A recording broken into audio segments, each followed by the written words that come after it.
So I actually had to apostille my documents twice. So here's the difference between DFA in Aseana and DFA in Pampanga. Here's a quick update regarding our French-Filipino marriage paperwork. And because of the error in my PSA document, I had to get another CENOMAR and then I had to get another slot to apostille it at DFA.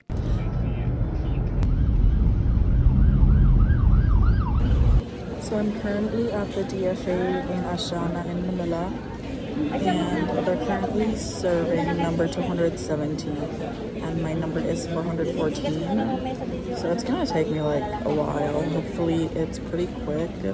In Pampanga, it literally took me 10 minutes for the entire process, but the DFA in Pampanga didn't really release any slots, so I am right here in Manila.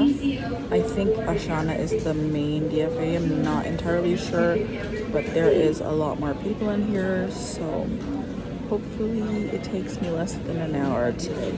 Time check, it is 1:23. I've been waiting for a good 10 minutes, but I have everything I need, and my CENOMAR is finally corrected, so wish me luck.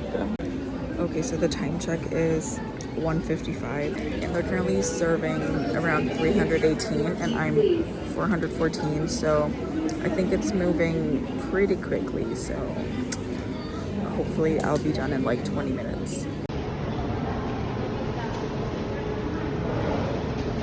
As you can see in those videos, Aseana was definitely more chaotic, but the system actually moves, so it was still pretty good. For both DFAs, rush takes around 2 days for 200 pesos, and regular processing takes 5 days for 100 pesos. So obviously I took the rush. And even if your appointment was at DFA in Aseana, you actually had to get your apostille documents at Double Dragon Plaza.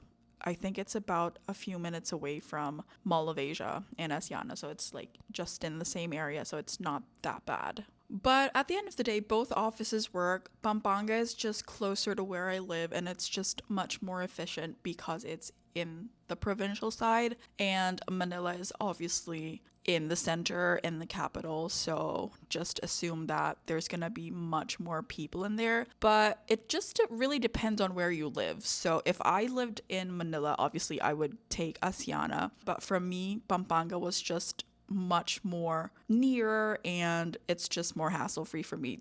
The only problem with Pampanga is that it's so hard to get an appointment. Like, it was basically impossible for me to get an appointment in December, so I had to go to Manila. But both system works. I feel like in all DFA, processing is the same: 2 days for rush, 5 days for regular, and it's always just 200 pesos and 100 pesos for the fees for the apostille. But yeah, one of my biggest takeaways from doing my apostille twice is this: really double, triple, quadruple check your documents before going to the DFA, because it would just really save you more time. I feel like our CCAM application has been set back by 2 weeks because of this mistake, which could have been prevented, but at the end of the day, it is what it is, and we did it. We've actually just submitted our dossier last weekend, and hopefully by this week, it's currently Monday, our publication of bans will get started, and then we'll receive our CCAM from the French embassy as soon as possible. But yeah, just always double check your documents, because you will thank yourself in the future. So don't forget to save this video if you're deciding on where to get your apostille done. And if you're interested in following along our French-Filipino marriage paperwork series, don't forget to follow for more.